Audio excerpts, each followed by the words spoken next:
ওমর, আজ স্কুলে একটা ব্যাপারে মন খারাপ হয়ে গেছে। কি হয়েছে? রাফি, কি বলছিস? তুই গরিব, তোর দাম নাই। খুব খারাপ লেগেছে আমার। ও তো বুঝেই না মানুষের আসল দাম কি দিয়ে হয়।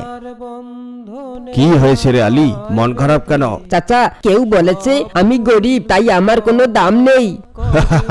তাহলে আজ তোমাদের আমি একটা প্রশ্ন করি, যদি 10 টাকার একটা পুরনো নোট মাটিতে পড়ে যায়, ময়লা লেগে যায়, তখনও কি সেটা 10 টাকাই থাকে? অবশ্যই, টাকা তো টাকাই। ঠিক তাই মানুষও তেমন। কেউ গরিব, কেউ ধনী, কেউ লম্বা, কেউ খাটো, তাতে আসলে মানুষের মূল্য কমে না। আল্লাহ মানুষের মূল্য দেন তার তাকওয়া দিয়ে, অর্থ দিয়ে নয়। তাকওয়া মানে? তাকওয়া মানে হলো আল্লাহকে ভয় করা, তার আদেশ মানা এবং ভালো কাজ করা। কুরআনে আল্লাহ বলেছেন, তোমাদের মধ্যে আল্লাহর নিকট সবচেয়ে সেই সম্মানিত যে সবচেয়ে বেশি তাকওয়ালু। সূরা হুজরাত আয়াত 13।